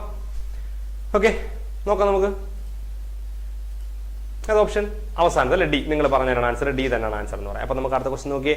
മീര ഒരു വരിയിൽ മുന്നിൽ നിന്നും 16-മതും പിന്നിൽ നിന്നും 10-മതുമാണ് എങ്കിൽ വരിയിലെ ആകെ ആളുകളുടെ എണ്ണം എത്ര? ഇത് ഒരുപാട് ഡിസ്കസ് ചെയ്താണ്. കഴിഞ്ഞ ക്വസ്റ്റ്യനിൽ ഇതേ പാറ്റേൺ ഉണ്ടായിരുന്നു. നമ്മൾ പഠിച്ചിട്ടുണ്ട് ടോട്ടൽ എന്ന് പറയുന്നത് എന്താണ്? മുന്നിൽ പ്ലസ് പിന്നിൽ -1. ഇതിൽ നമ്മളെ കോഡ് എന്ന് പറയുന്നത് മുന്നിൽ മീൻസ് എത്രയാണ്? 16-മത് അല്ലേ. ദെൻ പിന്നിൽ 10-മതാണെന്ന് തോന്നുന്നു. ദെൻ -1. സോ 16 + 10 26 - 1 എന്ന് പറയുന്നത് 25. അപ്പോൾ ആ വരിയിലെ ടോട്ടൽ എത്ര പേരുണ്ട്? ടോട്ടൽ എന്ന് പറയുന്നത് 25 പേര് ആണ് ഉള്ളത്. ഓക്കെ അല്ലേ. അപ്പൊ അതും കിട്ടും, പ്രശ്നമൊന്നുമില്ലല്ലോ. 25 പേര് 16ഉം 10ഉം അപ്പോൾ 25 പേരാണുള്ളത്. ഓക്കെ കിട്ടിക്കാണല്ലോ നിങ്ങൾക്ക് ക്വസ്റ്റ്യൻ. അപ്പൊ നോക്കാം നമുക്ക് അടുത്ത ക്വസ്റ്റ്യനോട് വരാം. 95 മുതലുള്ള ക്വസ്റ്റ്യൻ. ഓക്കെ നോക്കിയേ 95th ക്വസ്റ്റ്യൻ. റാം 25 അതെ. എന്താണ് ആ 95th ക്വസ്റ്റ്യൻ പറഞ്ഞേക്കണം നോക്കാം. ഹരിപ്രിയ 25 അല്ലേ? 25 ആണ് കേട്ടോ. രാജുവിന് സോനുവിനേക്കാൾ 4 വയസ്സ് കൂടുതലുണ്ട്. സോനുവിന്റെ വയസ്സ് മീനയുടെ വയസ്സിന്റെ 2 മടങ്ങാണ്. 3 പേരുടെയും വയസ്സിന്റെ തുക 24 ആണെങ്കിൽ സോനുവിന്റെ വയസ്സ് എത്ര? അപ്പോൾ തന്നിരിക്കുന്ന സോനുവിന്റെ വയസ്സ് വേണമെങ്കിൽ ഓപ്ഷൻ ചെയ്യാം, അതല്ലാതെ എക്സും വൈ അല്ലെങ്കിൽ എക്സോ സംതിങ് എന്തുകൊണ്ടോ നമുക്ക് ചെയ്യാൻ പറ്റും. ഇപ്പൊ ഇവിടെ സോനുവിന്റെ വയസ്സിനെ കുറിച്ചാണ് പറഞ്ഞിരിക്കുന്നത്. എന്താണ് ചോദിക്കുന്ന ക്വസ്റ്റ്യൻ? സോനുവിന്റെ വയസ്സാണ്. അപ്പൊ തന്നിരിക്കുന്ന ഓപ്ഷൻസ് എല്ലാം എന്തിനെ പറ്റിയായിരിക്കും? സോനുവിന്റെ വയസ്സാകാൻ സാധ്യതയുള്ളത്. അതിലൊരു ഓപ്ഷൻ ആയിരിക്കില്ലേ സോനുവിന്റെ വയസ്സ് എന്ന് പറയാ. അപ്പൊ അതാണ് ക്വസ്റ്റ്യൻ തന്നിരിക്കുന്നത്. ഇനി എന്താ പറയാ ഇവരുടെ 3 പേരുടെയും വയസ്സുകളുടെ തുക എന്ന് പറയുന്നത് എന്താണ്? 24 എന്ന് പറയുന്നുണ്ട്. അപ്പൊ അത് വെച്ചിട്ടാണ് നമ്മൾ ക്വസ്റ്റ്യൻ ചെയ്യാൻ പോകുന്നത്. സോ നമുക്ക് ആ ക്വസ്റ്റ്യൻ നോക്കാം. ഞാൻ ആ ക്വസ്റ്റ്യൻ എടുത്തോളാം. ഓക്കെ സോ നമുക്ക് ഒന്നുകിൽ ഓപ്ഷൻ വെച്ച് അപ്പൊ ഈ സോനുവിന്റെ പ്രായമാണ് ഈ ഓപ്ഷൻ 4 തന്നിരിക്കുക അല്ലെ. സോനുവിന്റെ പ്രായം ഞാൻ ആ ക്വസ്റ്റ്യൻ എടുത്തോടെ, അല്ലെങ്കിൽ ഞാൻ ഇടയ്ക്കിടയ്ക്ക് അതിൽ നിന്ന് ക്വസ്റ്റ്യൻ നോക്കേണ്ടി വരും. സോ എന്താ പറയാ ദെൻ ക്വസ്റ്റ്യൻ. ഓക്കെ രാജുവിന് സോനുവിനേക്കാൾ 4 വയസ്സുണ്ട്. ഇവരുടെ 3 പേരുടെ കൂടെ പ്രായം എന്താ പറഞ്ഞേക്കുന്നത്? ആരൊക്കെയാണ്? രാജു പ്ലസ് സോനു പ്ലസ് പിന്നെ എന്താ പറയാ മീന അല്ലെ. മീന. ഇവരുടെ 4 പേരുടെയും വയസ്സിന്റെ തുക 24 ആണെന്ന് പറയുന്നുണ്ട്. ഇത് ഓപ്ഷൻ സോനുവിന്റെ പ്രായത്തിനെ കുറിച്ചാണ് ചോദ്യം. അപ്പൊ ഈ തന്നിരിക്കുന്ന 4ഉം ആരുടെ പ്രായമായിരിക്കും? സോനുവിന്റെ പ്രായമായിരിക്കും ഈ പറഞ്ഞു വെച്ചിരിക്കുന്നതെല്ലാം. ശരിയല്ലേ. അപ്പൊ നമുക്ക് നോക്കാം. നമുക്ക് ഇതിനകത്ത് ഓരോ ഓപ്ഷൻ വേണമെങ്കിൽ കൊടുത്ത് സബ്സ്റ്റിറ്റ്യൂട്ട് നോക്കാം. ഇതെല്ലാം കൂട്ടും 24 വരണ്ടേ. സോ നമ്മൾ സോനുവിന് 20 എടുക്കുകയാണെങ്കിൽ 21 വയസ്സ് സോനുവിന് എടുക്കുകയാണെങ്കിൽ നമുക്ക് എന്ത് പറയാൻ പറ്റും? നോക്കിയേ രാജുവിന് സോനുവിനേക്കാൾ 4 വയസ്സ് കൂടുതലുണ്ട്. രാജുവിന് സോനുവിനേക്കാൾ 4 വയസ്സ് കൂടുതലുണ്ട്. അപ്പോൾ ഒരിക്കലും 20 വരില്ല. കാര്യം ഇവിടെ 24 വരും അങ്ങനെയാണെങ്കിൽ അല്ലേ. രാജുവിന് സോനുവിനേക്കാൾ 4 വയസ്സ് കൂടുതൽ. അപ്പൊ ഇത് കൂട്ടുമ്പോൾ തന്നെ 24 പുറത്ത് പോയി. നമ്മളത് നോക്കേണ്ട കാര്യമില്ല. അപ്പോൾ ഈ വലിയ സംഖ്യകളൊന്നും എടുത്തിട്ട് കാര്യമില്ല. നമുക്ക് ആ ചെറിയ സംഖ്യ എടുത്ത് നോക്കി 8 എടുത്ത് നോക്കാം. 8 എടുത്ത് നോക്കി ഇങ്ങനെ നമ്മൾ പെട്ടെന്ന് തിരിച്ചറിയാൻ സാധനം അല്ലെ. 8 എടുത്ത് നോക്കാം. 8 എടുക്കുമ്പോൾ എന്താ പ്രത്യേകത? രാജുവിന് സോനുവിനേക്കാൾ 4 വയസ്സ് കൂടുതലുണ്ട്. സോ 12. 8 4 12. ഇനി മീനയുടെ കേസ് എന്താ പറയുന്നത്? സോനുവിന്റെ വയസ്സ് മീനയുടെ വയസ്സിന്റെ 2 മടങ്ങാണ്. സോനുവിന്റെ വയസ്സ് മീനയുടെ വയസ്സിന്റെ 2 മടങ്ങാണ്. മീനയ്ക്ക് എത്രയാണോ ഇരട്ടിയായിരിക്കും സോനു. അപ്പൊ മീനയ്ക്ക് 4 ആയിരിക്കും. അതിന്റെ ഇരട്ടിയല്ലേ 8 എന്ന് പറയുന്നത്. ഒന്ന് കൂട്ടി നോക്കി 18 പക്ഷെ 12 18 20 24 24. സോ ആൻസർ 24 കിട്ടുന്നുണ്ട്. So answer is 8. അപ്പൊ എല്ലാം കൂടി കൊടുത്ത് സമയം കളയരുത്. ആൻസർ നമ്മൾ നോക്കിയിട്ട് എളുപ്പമുള്ളത് നോക്കി ഞാൻ കൊടുക്കുക. അപ്പൊ നമുക്ക് ആൻസർ കിട്ടും. അപ്പൊ നമുക്ക് ആൻസർ എത്ര കിട്ടിയത്? 8 ആണ് നമ്മുടെ ആൻസർ എന്ന് പറയാം. എളുപ്പമല്ലേ. അതും ബുദ്ധിമുട്ടിക്കുന്ന ചോദ്യം ആയിരുന്നില്ല. അപ്പൊ ഓപ്ഷൻ ചെയ്യാം, അല്ലാതെയും ചെയ്യാം കേട്ടോ. അല്ലാതെ ആർക്കെങ്കിലും വേണമെങ്കിൽ പറയണം. ഓക്കെ നോക്കിയേ 96 സമചതുരാകൃതിയായ ഒരു സ്ഥലത്തിന് 1296 ചതുരശ്ര മീറ്റർ പരപ്പളവാണുള്ളത് എങ്കിൽ ഇതിന്റെ വശത്ത് നീളമുണ്ട്. നേരത്തെ പറഞ്ഞ അതേ കോൺസെപ്റ്റ് ആണ്. എന്താ പറയാ ഈ സംഭവം എന്ന് പറയുന്നത് 1000 ഒരു സമചതുരാകൃതിയുടെ പ്ലോട്ട് അല്ലേ. സമചതുരാകൃതിയുടെ പ്ലോട്ട്. അപ്പൊ അതിന്റെ പരപ്പളവ് 1296 ആണ്. അപ്പൊ എന്താണ് സമരത്തിന്റെ പരപ്പളവ്? A square. അപ്പൊ ആ പരപ്പളവ് എന്ന് പറയുന്നത് 1296 ആണ്. അതായത് പരപ്പളവ് എന്ന് പറയുന്നത് 1296 ആണെങ്കിൽ A square is equal to, കാര്യം സമയത്തിന്റെ പരപ്പളവ് എന്ന് പറഞ്ഞാൽ എ സ്ക്വയർ ആണ്. എ എന്ന് പറഞ്ഞാൽ എന്താണ്? ഒരു വശമാണെങ്കിൽ അതിന്റെ പരപ്പളവ് എ സ്ക്വയർ ആയിരിക്കും. അങ്ങനെയല്ലേ നമ്മൾ പഠിച്ചു വെച്ചേക്കുന്നത്. അപ്പോൾ പരപ്പളവ് 1296 ആണ് എ സ്ക്വയർ. അപ്പൊ നമുക്ക് എന്ത് പറയാൻ പറ്റും? പരപ്പളവ് കൊടുക്കുന്ന ഫോർമുല എ സ്ക്വയർ ആണ്. A square is equal to 1296. അങ്ങനെയാണെങ്കിൽ എ ഒരു വശമായ എ എന്തായിരിക്കും? Root of 1296. കാര്യം സ്ക്വയർ അപ്പുറത്ത് പോകുമ്പോൾ റൂട്ട് ആവുമ്പോൾ നമ്മൾ പഠിച്ചു വെച്ചിട്ടുണ്ട്. പക്ഷെ അങ്ങനെയൊന്നും അല്ല എങ്കിൽ നമുക്ക് അങ്ങനെ പഠിക്കാം അല്ലെ. അപ്പൊ നേരത്തെ പറഞ്ഞാൽ നമുക്ക് എന്ത് ചെയ്യാൻ പറ്റും 1296 റൂട്ട് കണ്ടുപിടിച്ച് നോക്കാം അല്ലേ. അപ്പോൾ ഇങ്ങനെ എഴുതും. നമുക്ക് ആൻസർ രണ്ട് ആൻസർ ആണ് അല്ലെങ്കിൽ 2 ഡിജിറ്റ് നമ്പറാണ് വരാനുള്ളത് അല്ലേ. നമുക്ക് നോക്കാം 12 പോകുന്ന പൂർണ്ണ സംഖ്യ ഏതാണ്? 3 പോകും അല്ലേ. 3 അല്ലേ, 3 വരും. സോറി 3ന്റെ സ്ക്വയർ ആണ് 9 എന്ന് പറയാം. 9. അപ്പൊ ഫസ്റ്റ് പ്ലേസിൽ 3 വരിക. ഇനി അവസാന പ്ലേസിൽ കിടക്കുന്ന സാധനം നോക്കിയേ. അവസാന പ്ലേസിൽ 6 അല്ലേ കിടക്കുക. അപ്പൊ 6 ആണെങ്കിൽ ഏതൊരു സംഖ്യയുടെ സ്ക്വയർ എടുക്കുമ്പോഴേ 6 വരിക. ഒന്ന് ആലോചിച്ച് നോക്കിയേ. നമ്മൾ 1ന്റെ 2ന്റെ 3ന്റെ സ്ക്വയർ എടുത്ത് നോക്കിയേ. അതിൽ 4ന്റെ സ്ക്വയർ എടുക്കുമ്പോൾ ഒറ്റയുടെ സ്ഥാനത്ത് 6 വരുന്നുണ്ട്. 6ന്റെ സ്ക്വയർ എടുക്കുമ്പോഴും 16 വരുന്നുണ്ട് കേട്ടോ. അപ്പൊ ഒന്നുകിൽ 4 അല്ലെങ്കിൽ 6 ആണ്. ഒന്നുകിൽ 4 അല്ലെങ്കിൽ 6 ആണ് വരേണ്ടത് അല്ലെ. അത് കണ്ടുപിടിക്കൽ എളുപ്പവഴിക്ക് നമ്മൾ നേരത്തെ പറഞ്ഞിട്ടുള്ളതാണ്. ഇപ്പൊ ഇവിടെ ഓപ്ഷൻ ജസ്റ്റ് നോക്കിക്കഴിഞ്ഞാൽ 34ഉം 36ഉം 2 ഓപ്ഷനാണ് വരിക. അല്ല ഏതാണ് നമുക്ക് നോക്കി 2 ഉണ്ടെങ്കിൽ നമ്മളൊന്നും ചെയ്യേണ്ടി വരും. ഇല്ലെങ്കിൽ 34, 36 ഉണ്ട്. അപ്പൊ നമുക്കത് പറ്റില്ല. അപ്പൊ നമ്മൾ പഴയ മെത്തേഡിലേക്ക് തന്നെ പോകണം. എന്താണ് നമ്മൾ നോക്കും. ഇവിടെ നമ്മൾ ഈ 3 കിട്ടിയതിന്റെ തൊട്ടടുത്ത നമ്പർ ഉണ്ട്. നിങ്ങൾ മൾട്ടിപ്പിൾ നോക്കിയാലും മതി കേട്ടോ. 34, 36. ഇത് നമ്മൾ നേരത്തെ ഡിസ്കസ് ചെയ്തിട്ടുള്ള ഒരു എളുപ്പ വഴിയാണ്. അത് നമ്മൾ ഒരുപാട് ചെയ്ത് പഠിച്ചത് കൊണ്ട് നമുക്ക് ചെയ്യാൻ പറ്റുമായിരിക്കും. ചെയ്യാത്തവർക്ക് ഇത് പരിചയമില്ലാത്തവർക്ക് ബുദ്ധിമുട്ടായിരിക്കും. അപ്പോൾ 3ഉം നെക്സ്റ്റ് നമ്പർ എത്രയാണ്? 3 നെക്സ്റ്റ് നമ്പർ 4 അല്ലേ. 3 4 ഗുണിക്കുക. നമുക്ക് എത്ര കിട്ടും? 12 എന്ന് കിട്ടും. കണ്ടോ 12 അല്ലേ വരിക. സോ നമ്മൾ നോക്കുകയാണ്. അപ്പൊ ഇവിടെ നമ്മൾ ഇതിന്റെ പ്രത്യേകത എന്ന് പറയുന്നത് മൾട്ടിപ്പിൾ ചെയ്തപ്പോൾ നമുക്ക് 12 തന്നെ കിട്ടി. ഈ ഒരു സംശയം നമുക്ക് മേ ബി ഇവിടെ ഉണ്ടാവാം. കാര്യം നമ്മൾ പറഞ്ഞിട്ടുള്ള എന്താണ്, ഇവിടെ കിട്ടുന്ന സംഖ്യ ഇതിനേക്കാൾ വലിയ സംഖ്യയാണെങ്കിൽ, ഇവിടെ കിട്ടുന്നതിനേക്കാൾ വലിയ സംഖ്യയാണെങ്കിൽ നമ്മൾ എന്ത് ചെയ്യണം? വലിയ നമ്പർ എഴുതണം. അതായത് ഇവിടെ കിട്ടുന്ന ഈ കിടക്കുന്ന നമ്പർ ഇതിനേക്കാൾ വലുതാണെങ്കിൽ ഇതിൽ 6 എടുത്ത് എഴുതണം. ഇനി ഇവിടെ കിട്ടുന്ന സംഖ്യ ഇതിനേക്കാൾ ചെറുതാണെങ്കിൽ നമ്മൾ ഇതിൽ ചെറുതെടുക്കണം. പക്ഷെ ഇവിടെ നമുക്ക് ഈക്വൽ ആയിട്ടാണ് കിട്ടിയത്. ഇത് നമുക്ക് ഇപ്പൊ ക്ലിയർ ചെയ്ത് പോകണം. ഓക്കെ, ഇങ്ങനെ എളുപ്പ വഴി നമ്മൾ പറഞ്ഞിട്ടുണ്ടായിരുന്നു. അപ്പൊ നമുക്ക് നിങ്ങൾക്ക് ഒരു സംശയം വരുന്നു, ഇപ്പൊ ഒരു കൺഫ്യൂഷൻ പെട്ടെന്ന് വന്നു, നമ്മൾ എന്ത് ചെയ്യും? നമ്മൾ ഗുണിച്ചു നോക്കും. നോക്കും 34 × 34 ഗുണിക്കും അല്ലെ. പെട്ടെന്ന് 4 16, 4 3 12 13, 3 × 4 12, 1 ബാലൻസ് 3 9 1 10. നോക്കിയേ 6 3 2 5, 1 കിട്ടിയില്ല നമുക്ക് അല്ലെ. ശരിയല്ലേ? 1156 നമുക്ക് കിട്ടിയുള്ളൂ. അപ്പോൾ 34ന്റെ അല്ല. അപ്പൊ നമുക്ക് അവിടെ നിന്ന് മനസ്സിലാവും 34. പിന്നെ അതാ 36 എന്ന് പെട്ടെന്ന് ചിന്തിക്കാം. ഇനി അങ്ങനെ അല്ലാതെ നമ്മൾ ഈ മെത്തേഡ് യൂസ് ചെയ്ത് കൃത്യമായിട്ട് പഠിച്ചു വെച്ചോളുക. ഇവിടെ കിട്ടുന്ന സംഖ്യ ഇതിനേക്കാൾ വലുതോ തുല്യമോ ആണെങ്കിൽ, നമ്മുടെ വലിയ സംഖ്യയാണ് ആൻസർ എടുക്കേണ്ടത്. സോ ആൻസർ ഈസ് 36 ആയിട്ട് എടുക്കണം. ഇത് നമ്മൾ പറഞ്ഞിട്ടുള്ളതാണ്. സോ ഈ ഒരു മെത്തേഡ് പറ്റാത്തവർ പിന്നെ മൾട്ടിപ്പിൾ ചെയ്ത് നിന്നാൽ മതി. ഇത് കുറച്ച് ചെയ്ത് നമ്മൾ ക്ലാസ് ചെയ്യുന്ന കുറേ ചെയ്ത് നമ്മൾ പഠിച്ചൊരു സാധനമാണ്. ഒരുപാട് നേരം പഠിച്ച് ഒരുപാട് ക്വസ്റ്റ്യൻ ചെയ്ത് നമ്മൾ പഠിച്ച സാധനമാണ് കേട്ടോ. സാറിന്റെ ക്ലാസ് എളുപ്പം മനസ്സിലായിട്ടുണ്ട്. താങ്ക് യു, ഒരുപാട് സന്തോഷം കേട്ടോ. അപ്പോൾ ഇങ്ങനെയാണ് നമ്മൾ ഈ ക്വസ്റ്റ്യൻ ചെയ്തിട്ടുള്ള എളുപ്പ വഴി. അത് നമ്മൾ ചിലപ്പോൾ പെട്ടെന്ന് ആദ്യം കാണുന്നവർക്ക് ചിലപ്പോൾ കിട്ടത്തില്ല കേട്ടോ. അത് നമ്മളൊരു ക്വസ്റ്റ്യൻ പറഞ്ഞ് ഒത്തിരി ക്വസ്റ്റ്യൻ ചെയ്ത് പ്രാക്ടീസ് ആണ് കുറച്ച് നമ്മൾ ക്ലാസ്സിൽ ഉണ്ടായിരുന്നവർ പഠിച്ചു വെച്ചിരിക്കുന്നത്. അപ്പോൾ അതുകൊണ്ട് നിങ്ങൾ അത് ബോധർ ചെയ്യേണ്ട. Answer is 36. കുഴപ്പമില്ലല്ലോ. ഓക്കെ നേച്ചർ, താങ്ക് യു കേട്ടോ. അപ്പൊ നമ്മൾ എന്തിലേക്ക് വരാം? നെക്സ്റ്റ് ക്വസ്റ്റ്യനിലേക്ക് വരാം. നോക്കിയേ, നീലിമ സഞ്ചരിച്ച തീവണ്ടി 2 മണിക്കൂർ 30 മിനിറ്റ് കൊണ്ട് 2 മിനിറ്റ് കൊണ്ട് എന്ത് ചെയ്തു എന്നാ പറയാ? 300 കിലോമീറ്റർ ഓടിയാണ് കോഴിക്കോട് എത്തിയത്. തീവണ്ടിയുടെ ശരാശരി വേഗം എന്ത്? ഓപ്ഷൻ ബ്രാക്കറ്റിൽ പറഞ്ഞിട്ടുണ്ട്, മണിക്കൂറിലാണ് എന്ന് പറയുന്നുണ്ട് അല്ലെ. സോ നമുക്ക് ഇവിടെ എന്തൊക്കെ അറിയാം? ഓടിയ ദൂരം അറിയാം അല്ലെ. ദൂരം നമുക്ക് അറിയാം എത്രയാണ്? 300 കിലോമീറ്റർ എന്നാണ്. ദെൻ ഇനി എന്താ പറയാ? ഇനി പറയുന്നതിന്റെ സ്പീഡ് അല്ലെങ്കിൽ സോറി ടൈം പറയുന്നുണ്ട് അല്ലെ. സമയം പറയുന്നുണ്ട്. ടൈം എത്ര? 2.5 മണിക്കൂർ എന്നാ പറയാ. സമയം 2.5 മണിക്കൂർ. അപ്പൊ ഈ 2.5 മണിക്കൂർ നമുക്ക് ചെയ്യാൻ എളുപ്പത്തിൽ ഞാൻ എങ്ങനെ എഴുതാമെന്ന് അറിയാമോ? ഞാൻ ഇങ്ങനെ 2.5 അവർ കണ്ടോ. 2.5 അവർ. ഈ 2.5 അവർ നമുക്കാണെങ്കിൽ മിക്സർ ഫ്രാക്ഷൻ ആക്കി എങ്ങനെ എഴുതാൻ പറ്റും? 2 കൊണ്ട് 4 5 5/2 അവർ എന്നെനിക്ക് എഴുതാൻ പറ്റും. കണ്ടോ? അപ്പോൾ കിലോമീറ്റർ അവറിലോ അല്ലേ. നമുക്ക് സ്പീഡല്ലേ ആവശ്യം. Speed is equal to distance by time. Distance പറഞ്ഞേ. ഡിസ്റ്റൻസ് എന്താ വരിക? ഒരു മിനിറ്റ്. ഓക്കെ, ഡിസ്റ്റൻസ് പറഞ്ഞേ. ഡിസ്റ്റൻസ് എന്ന് പറയുന്നത് 300 ബൈ ടൈം 5/2. ഭിന്നസംഖ്യകളുടെ ഹരണം വന്നു. എന്ത് ചെയ്യും? മുകളിലുള്ള ഭിന്നസംഖ്യ അതുപോലെ എഴുതും കണ്ടോ. എന്നിട്ട് ഗുണനം ഇട്ടിട്ട് ഈ സാധനം തിരിച്ചെഴുതും 2/5. കണ്ടോ? എളുപ്പമല്ലേ? കുഴപ്പമില്ലല്ലോ. സോ നമുക്ക് നോക്കാം. ഇത് കട്ട് ചെയ്തേ അല്ലെ. 6 5 30 0 60 2 120 കിലോമീറ്റർ. ഈ തിരിച്ചിട്ട് സംശയം വരരുത്. നമ്മൾ എന്താ ചെയ്തത്? നമ്മൾ 300 മുകളിലുള്ള ഭിന്നസംഖ്യ അതുപോലെ ഇട്ടിട്ട് രണ്ടാമത്തെ തിരിച്ചിട്ട് ഗുണിക്കുകയാണ് ചെയ്തത്. 5/2 2/5 ഗുണിച്ചത് ഭിന്നസംഖ്യയുടെ ഹരണമാണ്. നമ്മൾ പറഞ്ഞിട്ടുള്ളതാണ്. അപ്പോൾ 120 ഓപ്ഷൻ ഉണ്ടോ നോക്കാം നമുക്കൊന്ന്. 120 ഉണ്ടോ എന്നുള്ളത് നോക്കിയേ. ഉണ്ട്. 120 എന്താ? രണ്ടാമത്തെ ഓപ്ഷൻ 120 ആണ് എന്ന് നമുക്ക് മനസ്സിലാവും അല്ലേ. ഇനി നമുക്ക് ബാക്കി ക്വസ്റ്റിലേക്ക് വരാം.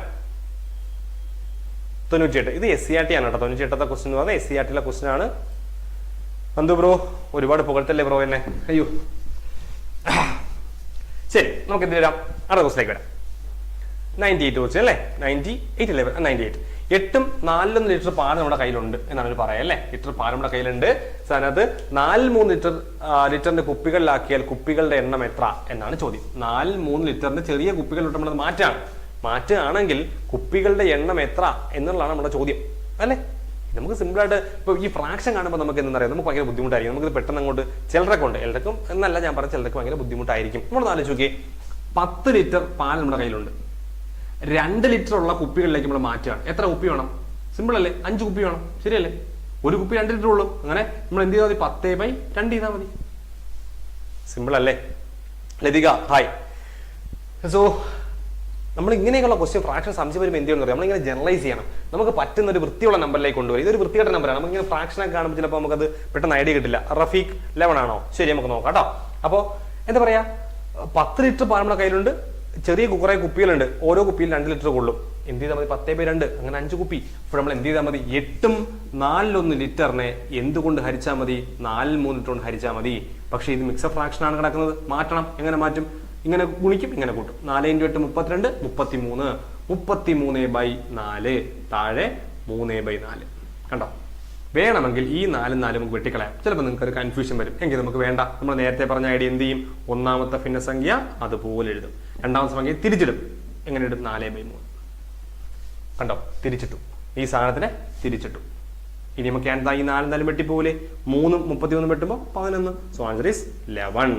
കണ്ടോ? അപ്പൊ എത്ര കുപ്പികൾ വേണം നമുക്ക്? 11 കുപ്പി വേണം. പ്രണവ് ഹായ്. അശ്വതി 120 ആണോ? എനിക്ക് മനസ്സിലായില്ല 120 എന്താ പറഞ്ഞെന്നുള്ളത്. ഇത് ആൻസർ 11 ആണ് കേട്ടോ. ക്ലിയർ ആയില്ലേ? എന്തെങ്കിലും ഡൗട്ട് ഉണ്ടെങ്കിൽ പറഞ്ഞോളൂ. ഓക്കെ ആണല്ലോ? ഇതിപ്പോ നിങ്ങൾക്ക് പ്രശ്നമില്ലല്ലോ. ഞാനിത് സ്പീഡ് കൂടിപ്പോൾ എന്തെങ്കിലും പ്രശ്നം ഉണ്ടെങ്കിൽ പറഞ്ഞു കേട്ടോ. ഒരുപാട് പേര് ആൻസർ ഒക്കെ പറയുന്നുണ്ട്. മോളിൽ റാം ഹരിപ്രിയ ഒക്കെ പറയുന്നുണ്ട്, ഞാൻ ശ്രദ്ധിക്കില്ല. ലതിക നന്ദു, നമ്മൾ ഇത് ഡിസ്കസ് ചെയ്ത ക്വസ്റ്റ്യൻ ആണ് ബ്രോ. അതെ, നമ്മൾ ഡിസ്കസ് ചെയ്തായിരുന്നു ഈ ക്വസ്റ്റ്യൻ. ഇതേപോലത്തെ ക്വസ്റ്റ്യൻ SCRT-ക്കകത്ത് നമ്മൾ ഡിസ്കസ് ചെയ്തതാണ്. ലതിക ആന എന്നൊക്കെ പറയുന്നുണ്ട്, എന്താണെന്ന് എനിക്ക് മനസ്സിലാവില്ല. മുനീർ 11. ഓക്കെ, അപ്പൊ നമുക്ക് അടുത്തിട്ട് പോവാം. നോക്കിയേ, 99. 27 കിലോഗ്രാം അരി 20 പേർക്ക് വീതിച്ചാൽ ഓരോരുത്തർക്കും എത്ര കിലോഗ്രാം അരി കിട്ടും? എത്ര അരി കിട്ടും എന്നാണ് ചോദ്യം. കണ്ടോ? ഇത് SCRT, പക്ക SCRT ക്വസ്റ്റ്യൻ ആണ്. ഇതൊക്കെ 5ാം ക്ലാസ്സിലെ ക്വസ്റ്റ്യൻ ആണ്. 5ൽ ഒക്കെ വരുന്ന ക്വസ്റ്റ്യൻ ആണ്. ഭിന്നസംഖ്യ 5ലോ 6ലോ വരുന്നതാണ് ഭിന്നസംഖ്യ വരുന്നത്. 27 കിലോഗ്രാം അരി ഉണ്ട്. എത്ര പേർക്ക് വീതിക്കുന്നു? 20 പേർക്ക് വീതിക്കുന്നു. ഓരോരുത്തർക്ക് എത്ര കിട്ടുന്നുണ്ടെങ്കിൽ എന്ത് ചെയ്താൽ മതി? സിമ്പിൾ അല്ലേ? 27നെ 20 ഹരിച്ചാൽ മതി. കാര്യം എന്താണ്? നമ്മുടെ കയ്യിൽ എന്താണ് ഒരു 10 മിഠായി ഉണ്ട്. 10 മിഠായി നമുക്ക് 5 പേർക്ക് കൊടുക്കണം. എന്ത് ചെയ്താൽ മതി? 10 പേരുണ്ട് ചെയ്ത് നോക്കിയാൽ 10/5 ചെയ്ത് നോക്കിയാൽ മതി. ശരിയല്ല? അതേ കോൺസെപ്റ്റ് തന്നെയാണ്. 27 കിലോഗ്രാം ഉണ്ട്, 20 പേര് കൊടുക്കണം. എങ്കിൽ ഓരോരുത്തർക്ക് എത്ര കിട്ടും എന്ന് കണ്ടുപിടിക്കാൻ വേണ്ടി 27/20 ചെയ്താൽ മതി. അപ്പൊ എന്ത് ചെയ്യാം? 27/20 എളുപ്പമാണ് കേട്ടോ. കാര്യം എങ്ങനെ അറിയാവോ? 27/20 നമ്മൾ 2/10 എഴുതണം. 27ന്റെ ഇത് ആദ്യം ചെയ്യണം. കണ്ടോ? 27ന്റെ പകുതി. 27/2 27ന്റെ പകുതിയല്ലേ? 27ന്റെ പകുതി എത്രയാണ്? 13.5 അല്ലേ? 13.5 അല്ലേ? 13 26. സോ 13.5/10. കണ്ടോ? ഇനി 10 കൊണ്ട് ഹരിക്കാൻ എളുപ്പമാണ്. ഒരു സ്ഥലം വേണ്ടി കുത്തു കൊടുത്താൽ മതി ഇങ്ങോട്ട്. അപ്പൊ എന്ത് വരും? ഒരു സ്ഥലം കൂടെ കുത്തുമ്പോൾ 1.35 കിലോഗ്രാം. അപ്പോൾ ഓരോരുത്തർക്ക് എത്ര കിലോഗ്രാം വെച്ച് കിട്ടും? 1.35 കിലോഗ്രാം വെച്ച് കിട്ടും. ശരിയല്ലേ? സനൂപ് താങ്ക് യു കേട്ടോ, താങ്ക് യു. എളുപ്പമായത് 20 കിട്ടി. Done, congrats. പഠിച്ചതിൻ്റെയാണ് ബ്രോ, എന്റെ കഴിവ് മാത്രമല്ല കേട്ടോ. നന്നായിട്ട് പഠിച്ചതിൻ്റെയാണ്. കൺഗ്രാറ്റ്സ്. എന്തായാലും 20 കിട്ടിയല്ലോ. 1.35 ആണ് റഫീഖ്. മുനീർ B ആണ് 1.35 മുനീർ. ശരി, കിട്ടിയല്ലേ? കുഴപ്പമില്ലല്ലോ. ഡൺ. അപ്പൊ അത് നമുക്ക് ഓക്കെ ആണ്. അടുത്ത് നോക്കാം. നോക്കിയേ, അവസാന ചോദ്യം നോക്കിയേ. എന്താണ്? 1 മുതൽ തുടർച്ചയായുള്ള കുറെ ഒറ്റ സംഖ്യകളുടെ തുക 100 ആണെങ്കിൽ സംഖ്യകളുടെ എണ്ണം എത്ര? സിമ്പിൾ ആയിട്ട് ചോദ്യം. 1 മുതൽ ഇവിടെ തുക തന്നിരിക്കുകയാണ്. സാധാരണ തുക ചോദിക്കുകയാണ് ചെയ്യുന്നത്. ഇവിടെ അങ്ങനെയല്ല. 1 മുതൽ തുടർച്ച. അശ്വതി 1.35 ശരിയാണ് കേട്ടോ. അപ്പോൾ 1 മുതൽ തുടർച്ചയായിട്ടുള്ള കുറെ എണ്ണൽ സംഖ്യകളുടെ തുക എന്ന് പറയുന്നത് 100 ആണ്. അപ്പൊ ഒറ്റ സംഖ്യകളുടെ അല്ലെ? അപ്പൊ ഒറ്റ സംഖ്യകളുടെ തുക അത് എത്രയെന്ന് പറയുന്നുണ്ട്? 100 ആണെന്ന് പറയുന്നുണ്ട്. ശരിയല്ലേ? അപ്പൊ ഒറ്റ സംഖ്യകളുടെ തുകയുടെ ഫോർമുല എന്താണ്? n². കഴിഞ്ഞ ദിവസവും നമ്മൾ ആ ക്ലാസ് എടുത്തപ്പോൾ നമ്മൾ പറഞ്ഞ കാര്യമാണ് അല്ലേ? നമ്മൾ ഏത് ക്ലാസ്? LDCയുടെ കഴിഞ്ഞ ക്ലാസ് എടുത്തപ്പോൾ നമ്മൾ നമ്പേഴ്സിനെ കുറിച്ച് പഠിച്ചപ്പോൾ നമ്മൾ നെക്സ്റ്റ് എന്താണ് പ്രീവിയസ് ഡേ നമ്മൾ പറഞ്ഞപ്പോൾ നമ്മൾ പറഞ്ഞ കാര്യമാണ് ഈ സംഭവം. സംഖ്യകളെ കുറിച്ച് പഠിച്ചപ്പോൾ സെയിം പാറ്റേൺ ക്വസ്റ്റ്യൻ അല്ലെങ്കിൽ സെയിം ഇക്വേഷൻ നമ്മൾ പറഞ്ഞാണ് അവിടെ. സോ n² ആണ് ഒറ്റ സംഖ്യകളുടെ തുക. അപ്പൊ n² = 100. അപ്പൊ നമുക്ക് എന്താ വരിക? n = നേരത്തെ പറഞ്ഞ സ്ക്വയർ അപ്പുറത്ത് റൂട്ടാവും എന്ന് പഠിച്ചാൽ മതി. ഞാൻ നേരത്തെ പറഞ്ഞു അത് ഒരു തെറ്റായ കാര്യമാണെങ്കിലും കുഴപ്പമില്ല. √100 എന്ന് പറഞ്ഞാൽ എത്രയാണ്? 10. അപ്പൊ n എന്ന് പറഞ്ഞാൽ സംഖ്യകളുടെ എണ്ണം അല്ലേ? ഇപ്പൊ സംഖ്യകളുടെ എത്രയാണ്? അത് 10 ആണ്. ഓക്കെ.